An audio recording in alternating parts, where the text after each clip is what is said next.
সবার সামনে কমলিনীর কাছে হাত জোড় করে ক্ষমা চাইলো পার্বতী। প্রচন্ড ভাবে রেগে গেল কমলিনী আর নতুন। হ্যাঁ বন্ধুরা, এমনটাই দেখা যাবে, তাই সম্পূর্ণ জানতে ভিডিওটিতে লাইক দিয়ে চ্যানেলটি সাবস্ক্রাইব করে দেখতে থাকুন। গল্পের শুরুতে দেখা যাবে পার্বতী ওর বাবাকে বলে, তোমাকে আমি বললাম তো বাবা, আমি আমি এখান থেকে কোথাও যাব না, আমি এই বাড়িতেই থাকবো, এখানেই থাকবো।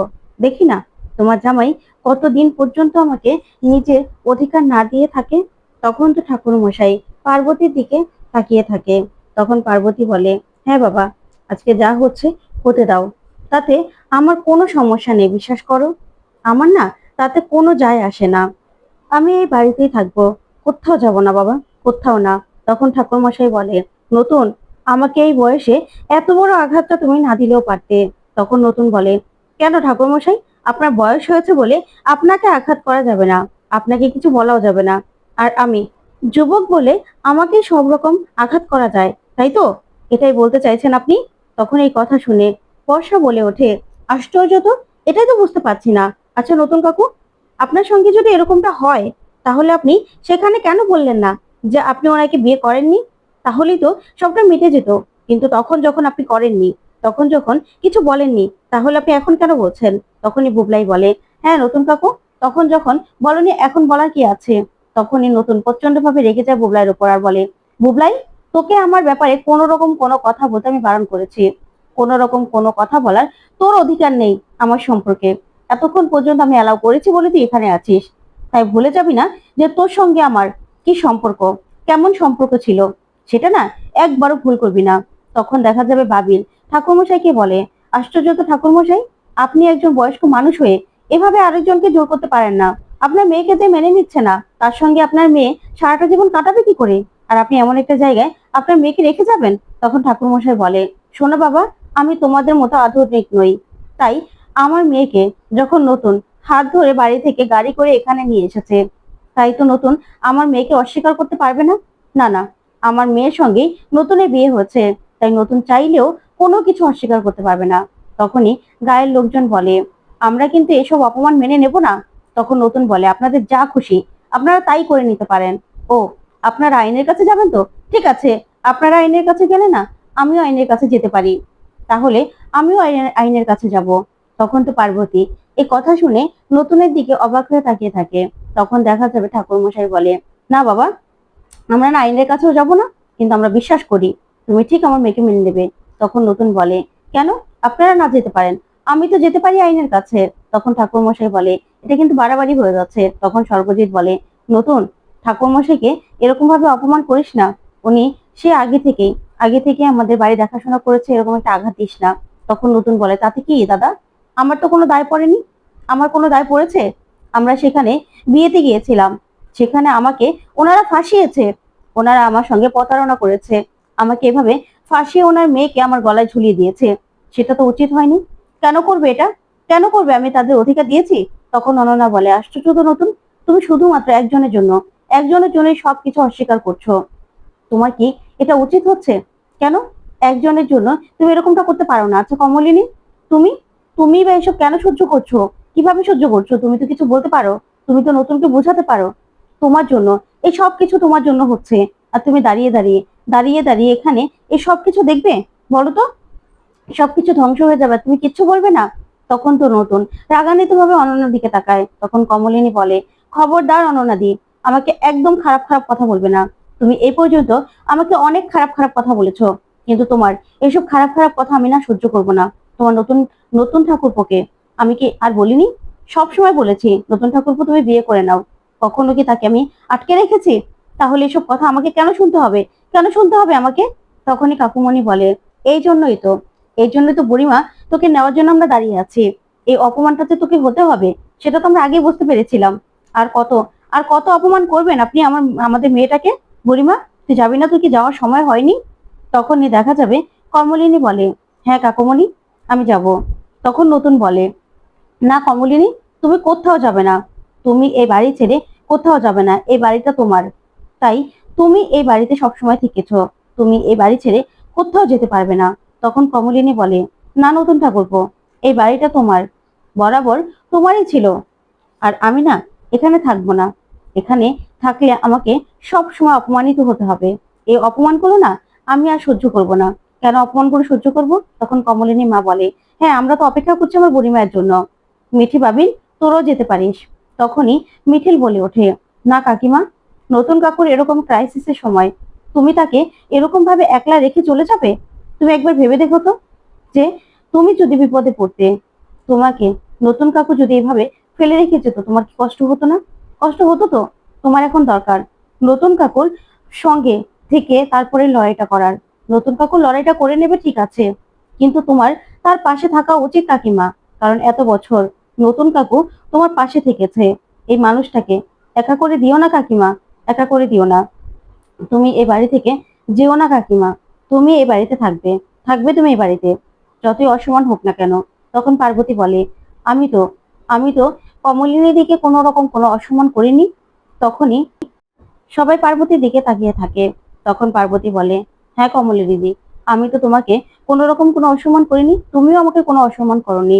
না, তুমি আমাকে কোনো খারাপ কথা বলেছো, না আমি তোমাকে কোনো খারাপ কথা বলেছি। তারপরেও না, এই লড়াইটা তোমার আর আমার মধ্যে, তোমার আর আমার মধ্যেই লড়াইটা হয়ে গেছে। তাই আমি তোমাকে বলছি, প্লিজ তুমি এখানে থাকো। তুমি যদি এখান থেকে চলে যাও না, তাহলে তোমার নতুন ঠাকুরপো এই বাড়িতে আর কোনোদিনও আসবে না। তোমাদের বাড়িটাই তোমাদের বাড়িটাই হয়তো বা নিজের বাড়ি বানিয়ে ফেলবে, সেখানে যাতায়াত করবে। না, আমি সেটা চাই না। আমি চাই তুমি এখানেই থাকবে। তাই তোমাকে আমি হাত জোর করে বলছি, তুমি প্লিজ এখান থেকে যেও না কমলী দিদি। আমি আমি তোমার সঙ্গে এখানে থেকে লড়াইটা করতে চাই। আর আমিও দেখতে চাই কতদিন তোমার নতুন ঠাকুরপো আমাকে মেনে না নিতে পারে। আমি এখানে থেকে লড়াইটা চালাবো। তখন নতুন ঠাকুরমশাইকে বলে, ঠাকুরমশাই, আপনি আপনার মেয়েকে নিয়ে এখান থেকে চলে যান। তখন তো ঠাকুরমশাই বলে, মজা হচ্ছে নাকি? আমার মেয়েটাকে বিয়ে করে এখানে নিয়ে এসে এখন আবার বলছে আমার মেয়েটাকে নিয়ে যেতে। কেন? আমার মেয়েটা কি খেলনা নাকি, যে আমি এখান থেকে আমার মেয়েটাকে নিয়ে যাব? না, কিছুতেই আমার মেয়েটাকে আমি এখান থেকে নিয়ে যাব না।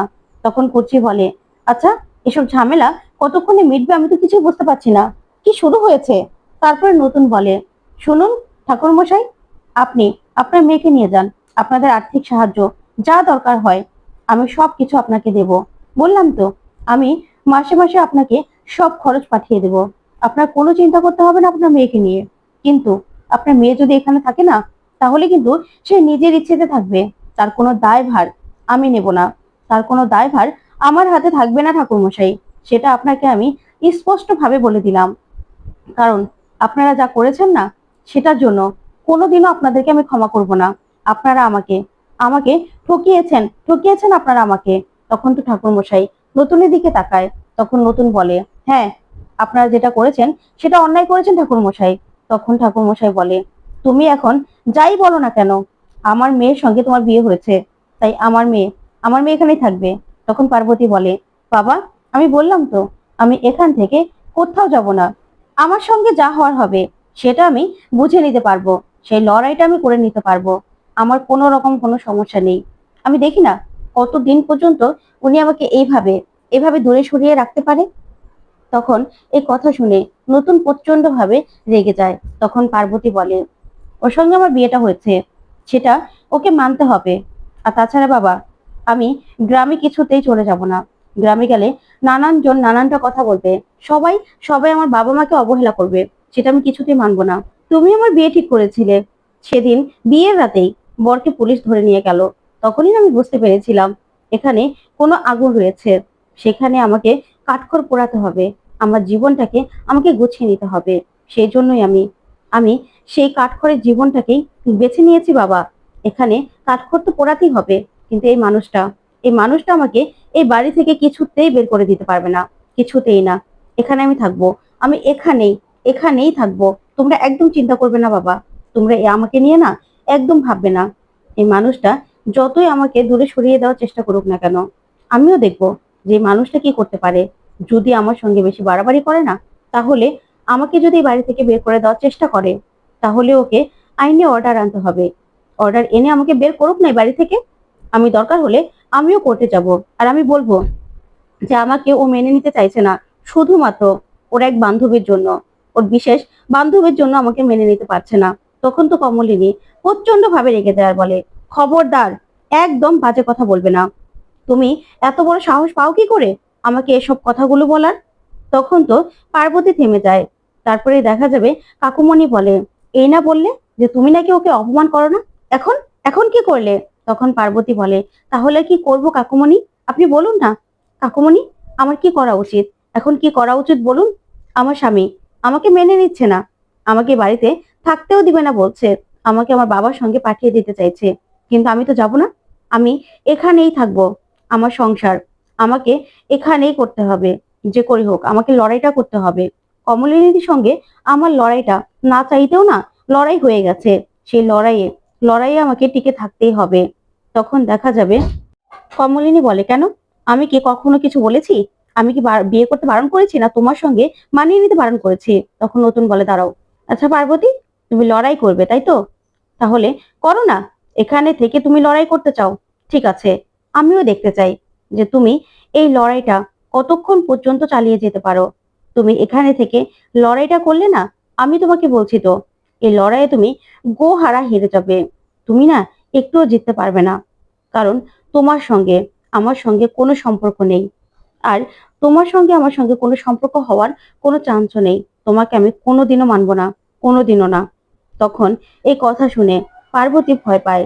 তখন নতুন বলে, ঠাকুর মশাই, আপনাকে আমি বলেছিলাম না যে আপনাকে আমি খরচ দেব? আপনার মেয়েকে যদি আপনি এখান থেকে না নিয়ে যান, তাহলে কোনো রকম কোনো খরচ আমি আপনাদেরকে দেব না। কোনো রকম আর্থিক সাহায্য কোনো দিনও আপনারা পাবেন না। আপনাদেরকে আমি বলে দিলাম, আপনাকে আমি বললাম, আপনারা আপনারা যেই ছলনাটা আমার সঙ্গে করেছেন, যেইভাবে যেইভাবে আমার সঙ্গে প্রতারণা করেছেন না, তার দায় কিন্তু আপনাদেরকে পেতে হবে। কোনো রকম কোনো আর্থিক সাহায্য আপনারা কোনো দিনও পাবেন না। তখনই ঠাকুরমশাই বলে, এই প্রতিদান দিলে তুমি আমাদের? এতদিন ধরে তোমাদের সবকিছু দেখে রেখেছি, তোমরা তার এই প্রতিদান দিলে? আমি না ভাবতেও পারছি না তুমি এরকম ভাবে সবকিছু প্রতিদান দেবে। আচ্ছা স্বর্গজিৎ, আমার মেয়েটা আমার মেয়েটাকে তো আমি এখান থেকে কিছুতেই নিয়ে যাব না। এই মেয়েটা এখানেই থাকবে, কারণ আমার মেয়েকে তুমি বিয়ে করে নিয়ে এসেছো, তার দায় তো আমাদের নয়। তখন স্বর্গজিৎ বলে, দাঁড়ান ঠাকুর মশাই, আমার ভাই কোনো মিথ্যে কথা বলছে না। আমার ভাইকে আমি দোষ দিতে পারছি না, কারণ আমি যখন জানলাম পার্বতী নিজেই নিজের সিঁথিতে সিঁদুর পড়েছে, এখানে নতুনের তো কোনো দোষ নেই, নতুন কি করবে? তখন পার্বতী বলে, আচ্ছা দাদা, তুমি দেখেছো যে তোমার ভাই আমাকে সিঁথিতে সিঁদুর দেয়নি? আমি সিঁথিতে সিঁদুর পড়েছি। তখন এই কথা শুনে সবাই চমকে যায়। তখন নতুন বলে, মানে কি বলতে চাও? তখন পার্বতী বলে, আমি বলছি তো যে আমার সিঁথিতে এই নতুন দাই সিঁদুর দিয়েছে, তোমার ভাই আমাকে সিঁদুরটা পরিয়ে দিয়েছে। আমার বিয়েটা যখন ভেঙে যায়, তখন তোমার ভাই সবকিছু মেনে নিয়েছে, বিয়েতে রাজি হয়েছে, তারপরেই আমাকে সিঁদুরটা পরিয়ে দিয়েছে। তখন নতুন বলে, পার্বতী মিথ্যে কথা বলবে না। তখন পার্বতী বলে, কেন? তুমি কি প্রমাণ করতে পারবে যে ওই বন্ধ ঘরে তুমি আমাকে সিঁদুরটা পরিয়ে দাওনি? ওই বন্ধ ঘরে কি হয়েছিল কেউ কোনোদিনও বলতে পারবে না, কেউ না। সেখানে যে কি হয়েছিল কেউ কোনোদিনও প্রমাণ করতে পারবে না। তখন নতুন বলে, আচ্ছা, তাহলে তুমি তুমি কি পারবে এটা প্রমাণ করতে যে আমি তোমাকে সিঁদুরটা পরিয়েছি? তখন পার্বতী বলে, কেন? তুমি তুমি বুঝতে পারছো না যে তুমি সিঁদুরটা না পরালে কোনো মেয়ে কি নিজেই নিজের সিঁথিতে সিঁদুরটা পরতে পারে? পরতে পারে না তো। তাহলে, আর তাছাড়া তাছাড়া আমি তো একজন মেয়ে, আমি তো বলছি যে তুমি আমাকে সিঁদুরটা পরিয়েছো। আমি একজন গ্রামের বোকাশোকা মেয়ে ভেবেছিলে আমাকে, তাই তো? শোনো, ভাগ্যিস আমি গ্রামের বোকাশোকা মেয়ে নই। তার জন্যই তো তার জন্যই তো এখানে এখানে এসে আমি দাঁড়িয়ে লড়াইটা করতে পারছি। না হলে তো আমি লড়াইটাও করতে পারতাম না। আমি যদি বোকাশোকা মেয়ে হতাম, তাহলে তো আমাকে আমাকে তুমি অস্বীকার করে সঙ্গে সঙ্গে পার পেয়ে যেতে, তাই তো? তখন নতুন হাসতে থাকে আর বলে, তুমি হবে গ্রামের বোকাশোকা মেয়ে? তখন পার্বতীও হাসে আর বলে, হ্যাঁ, ভাগ্যিস আমি গ্রামের বোকাশোকা মেয়ে হইনি। তার জন্যই তো আজকে আমার লড়াইটা আমি লড়তে পারছি। না হলে তো তুমি তুমি আমাকে আমার বাবার সঙ্গে পাঠিয়ে দিতে, তারপরে গায়ের 10টা লোক 10 কথা বলতো, সেটা তো আমি কিছুতে সহ্য করতে পারতাম না। আমার বাবা মাকে সবাই অবহেলা করতো, সবাই অবহেলা করবে এখনো যদি আমি চলে যাই। তার জন্য আমি যাব না। আমার লড়াইটা আমি এখানে থেকেই করব। আমি কোথাও যাব না, কোথাও না। আর বাবা, তুমি মাকে গিয়ে বলবে যে আমি ভালো আছি। তুমি না আমার জন্য একদম চিন্তা করবে না। বাবা, অনেকটা বেলা হয়ে গেছে, তোমাদের যাওয়ার সময় হয়ে গেছে, এবার তুমি চলে যাও বাবা। তুমি না এসব নিয়ে একদম ভেবো না। তোমার মেয়েকে নিয়ে তোমাকে একদম ভাবতে হবে না। তোমার মেয়ে নিজের অধিকারটা ঠিক বুঝে নেবে, ঠিক বুঝে নেবে। তখন গায়ের লোকদেরকে পার্বতী বলে, এই যে আপনারা এখানে যা শুনলেন, নিশ্চয়ই আপনারা গায়ে গিয়ে সবাইকে বলবেন। কিন্তু কিন্তু আমি আমি না গায়ে ফিরে যাব না। আপনি চিন্তা করবেন না। আমি আমি আমার স্বামীকে নিয়ে গায়ে যাব। তখন নতুন হাসতে থাকে। তখন পার্বতী বলে, এই হাসিটাই যেন তোমার বজায় থাকে। আমি জানি একদিন আমি তোমাকে ঠিক নিজের করে পাবো, নিজের করতে পারবো, তোমার মন জয় করতে পারবো। সেই বিশ্বাস না আমার আছে। তখন কমলিনী বলে, কাকুমণি চলো, আমরা চলে যাব। তখন পার্বতী বলে, কেন কমলিনী দি, এখানে থাকতে পারবে না? আমার সঙ্গে লড়াইটা করতে পারবে না? তখনই স্বর্গজিৎ পার্বতীকে বলে, দেখ পার্বতী, তুই এখানে যখন থাকতে চাস ঠিক আছে, দাদার মতো তুই আমার সঙ্গে চল, আমাদের বাড়িতে থাকবি। তবে এই বেশভূষ তোকে পাল্টে আমার সঙ্গে যেতে হবে। তখন পার্বতী বলে, না দাদা ভাই, আমি যেতে পারবো না। আর তাছাড়া আমি আমি কেন যাব বলো তো? কেন যাব? একবার যখন তোমার ভাইয়ের বউ হয়ে গেছি, তখন তো আর তোমার বোন হতে পারবো না আমি। আর এরকম বেশভূষ আমি ছাড়তেও পারবো না, কিছুতেই করতে পারবো না। তাই তোমাদের সঙ্গে আমি যেতে পারবো না। বুঝতে পেরেছো? তোমরাও তো জীবনে সুখী হওনি, তারপরেও তোমরা সংসারটা করে গেছো তো। তাই আমিও সংসারটা এবার করে যাব। তখন এই কথা শুনে অনন্যা চমকে যায়। তো বন্ধুরা, কেমন লাগলো আজকের আপডেট? কমেন্ট করে জানাতে ভুলবে না। ধন্যবাদ।